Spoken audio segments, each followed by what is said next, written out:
জি, জি, sir. ধন্যবাদ। ধন্যবাদ। আপনারা জানেন যে সাম্প্রতিক সময়ে সারা দেশেই হামের প্রাদুর্ভাব ঘটেছে। চট্টগ্রামও তার ব্যতিক্রম নয়।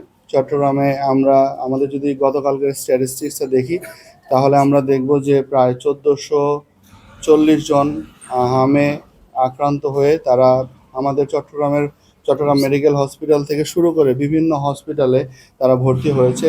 তবে এখানে আসার কথা হচ্ছে যে এই ১৪৪০ জনের মধ্যে কিন্তু ইতিমধ্যেই ১১৮৯ জন তারা কিন্তু রিলিজ নিয়ে চলে গিয়েছে। ২৯১ জনের মতো পেশেন্ট এখনও বিভিন্ন হসপিটালে ভর্তি আছে। আর একটি দুঃখের বিষয় হচ্ছে যে আমাদের কিন্তু হামে মোট ৭ জনকে আমরা শনাক্ত করেছি প্রাথমিকভাবে। একজন হামে মারা গিয়েছে, এটি প্রমাণিত হয়েছে। বাকি যে ৬ জন আছে সেগুলোকে প্রাথমিকভাবে হামে মারা গিয়েছে বললেও আসলে সেটি এখনও প্রমাণিত হয়নি। আমাদের সমগ্র চিকিৎসা কার্যক্রম, বিশেষ করে যারা হামের জন্য যে টিকা, আমাদের এই চট্টগ্রামে ১০ লক্ষ টিকা দেওয়ার আমাদের টার্গেট। তার মধ্যে প্রায় ৯,৯৫,০০০ টিকা কিন্তু আমরা ইতিমধ্যে দিয়ে ফেলেছি। আগামী ২০শে মের মধ্যে আমাদের ১০ লক্ষ টিকার কার্যক্রম শেষ হবে।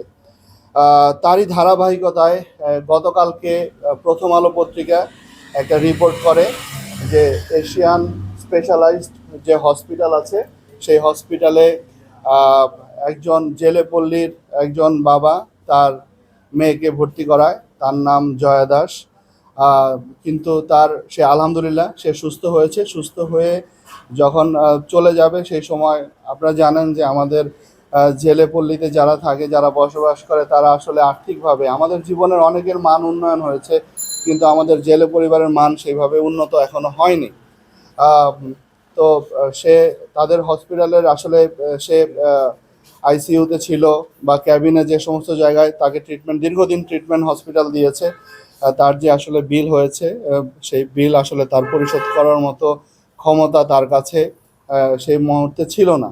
তো পত্রিকায় এই রিপোর্ট আমি আসলে সন্ধ্যায় দেখি। সন্ধ্যায় দেখার পর রাতেই আমি আমার কর্মকর্তাদের সাথে এবং সংশ্লিষ্ট যে এই প্রতিষ্ঠানের যে চেয়ারম্যান তার সাথে যোগাযোগ করি, এবং উনি সাথে সাথেই পজিটিভলি আমাকে সাড়া দিয়েছে এবং বলেছে, স্যার আপনি বলেছেন আমার যত বিলই আসুক, সে যেহেতু জেলে বলে আমিও বিষয়টা জানতাম না, উনিও তার নলেজে ছিল না, বললো স্যার আমরা তাকে অবশ্যই, আমরা মানুষের সবচেয়ে বড় পরিচয় হচ্ছে মানবিকতা, তিনিও মানবিকতা দেখিয়েছেন। আমরা আমাদের সরকারের লক্ষ্য হচ্ছে, উদ্দেশ্য হচ্ছে আমরা একটা মানবিক বাংলাদেশ প্রতিষ্ঠা করতে চাই।